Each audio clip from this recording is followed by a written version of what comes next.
Welcome to Will It Work? I'm Kevin. Today we've got the Sega CD. We did look at this earlier with the JVC XI, which was an officially licensed system that ran on Sega microchips. So as far as I'm concerned, it was a first generation Sega system.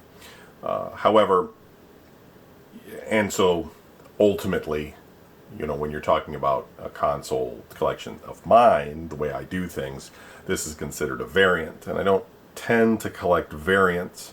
However, it just was a matter of, you know, I had the JVC XI already. At one time I had a Sega CD for the first generation, Sega CD Model 1. Don't know where that ended up, probably in the trash, because, you know, it probably didn't work right. Saw this setup on eBay recently. It was $100. Came as an as-is, but it, you know, it included a Genesis and the Sega CD Model 2. No cables, but obviously I have all the cables, and missing a button here. Figured I'd take a risk. I figure if these CD systems are bad, you know, more than likely it's going to end up being the belt, right?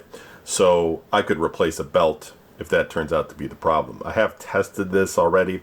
I know that the belt works, so we're good there. And the main unit itself works. So for $100, it was, you know, a decent purchase. I would like to get a button here to go in, which I doubt I'm going to be able to just find somebody selling a random button. But I might be able to pick up a junk one of these at some point. For, you know, inexpensively, and then be able to just, you know, swap out the button. Or, you know, I don't have a 3D printer, but I know that you can make little things like that, and maybe down the road I'll look into doing something like that. For now, you just have to use a screwdriver and pop this up. No big deal. And then one other problem is this top little spinny-loo thing that goes up here on the top to hold the disc on. I don't know, it falls out. I mean, it doesn't look broken, but it doesn't look like it snaps into place either. I don't know what the deal is with that, but I can get it so, you know, it's on there when a disc closes on it, and then it works fine. My guess is, though, it's missing something, or yeah, I could probably glue it if I had to, but I don't plan on using this that much. But if I get to the point where I'm going to, like, repair it or whatever, then yeah, I can do that. But it works otherwise, and so it's just good to have the original combo, you know, in the collection. Now, I also have, and we haven't looked at it yet, I've mentioned this in the past though, I do have a laser active. I have two of them actually. With the Sega module. If you don't know what a laser active is, hey, one day we'll look at it together. Both of them actually don't function. The one I originally had, I purchased both of them broken. I didn't break either of them. The one I originally had looked like it probably had a belt problem. But I believe at one point I turned it on or plugged it in and something snapped inside, probably a transistor or a fuse if there's one in there. And so then I bought this other one, and I figured, well, I can probably swap parts out of one to the other and get one of them to work. It's kind of going to be a bigger project, so that I'll probably show that later at some point.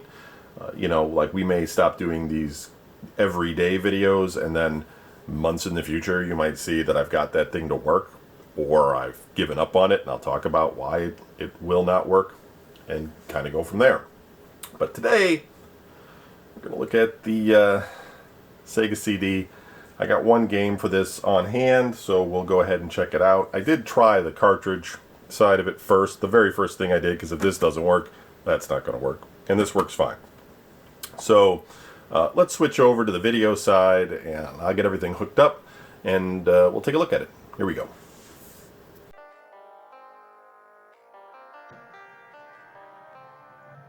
Okay, we're looking at the Sega CD. And I put Dracula in. The intro to it.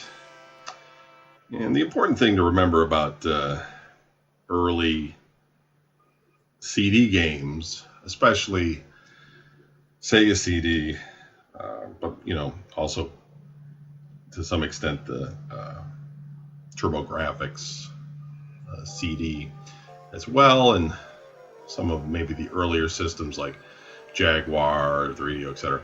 Video, full screen, like full color video, was not really a thing until quite a bit later, even after PlayStation, etc. Now, they all had a lot of tricks and things that they did to get you a pretty close approximation of a full video screen, but like it really kind of had to move into a later processor on consoles in order to decompress video, in real time to give you the quality that we needed.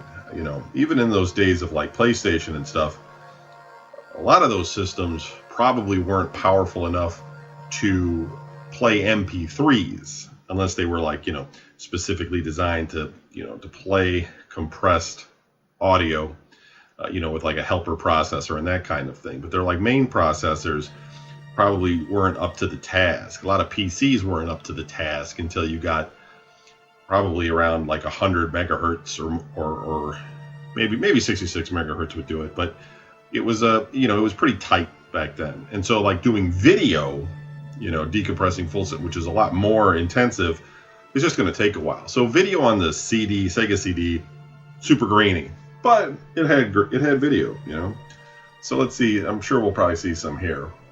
It's nice to see that this works. I was figuring the bands on this were going to be no good, but hey, whatever.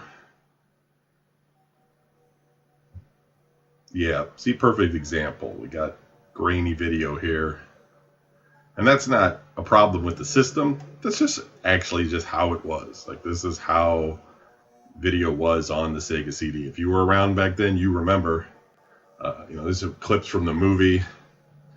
But that's like, what you would get. And I think I'd have to do some research on this. But I think the Sega Genesis itself only did like 32 colors on screen at once. I believe that's what it was, maybe 64 or something. And I think that the Sega CD added something with the video mode to give you some sort of advantage, but I may be wrong about that. I'd have to look it up.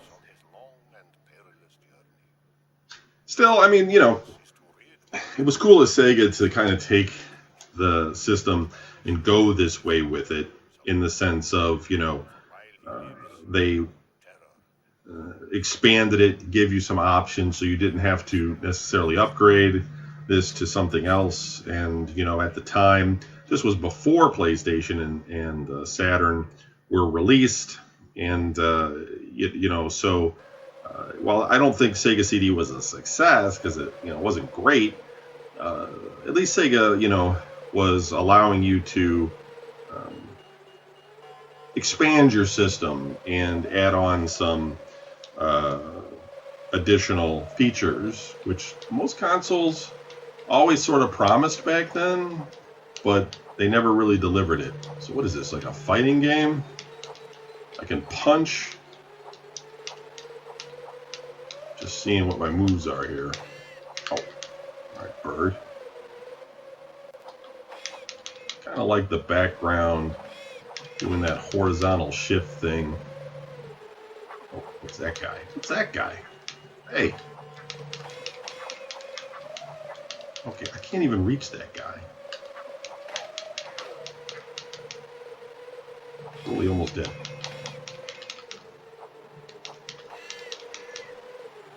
Off, birds.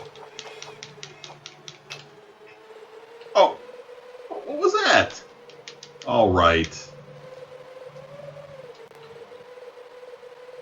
Those birds. What is this, Galaga? Oh. Oh.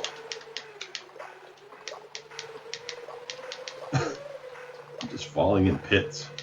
Nope. Nope. There's another trap. Oh. Look at that. That's ridiculous.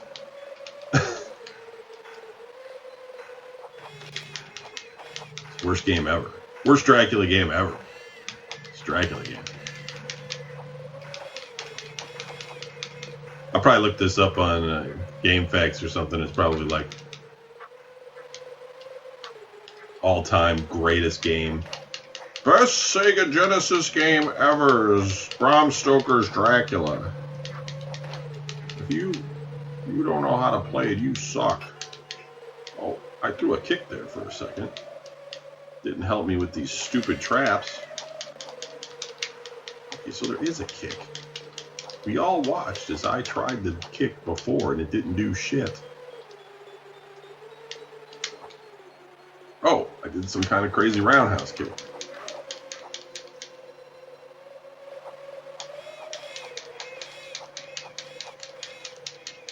Oh, I'm like a fucking ninja now. Birds better look out. This guy's got to go. You have got to go. Alright, I watched this movie. There were no freaking birds attacking anybody. Wouldn't they be bats? I mean, it's Dracula.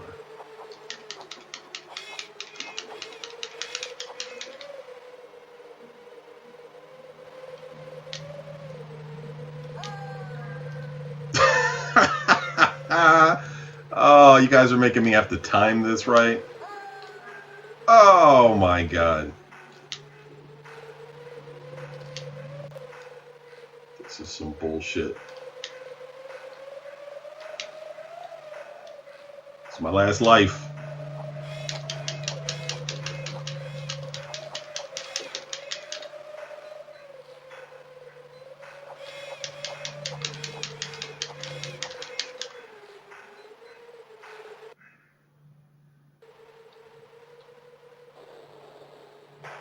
It's like the boss battle.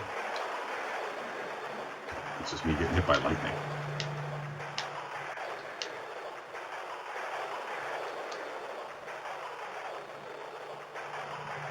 Oh. Oh shit.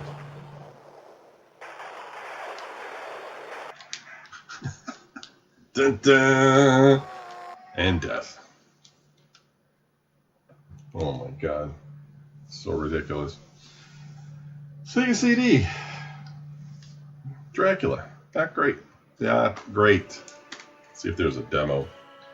I thought I had a couple other Sega CD games around here, but the thing is like I still have the Laser Active, which is supposed to play Sega games, so I definitely want to try that out at some point.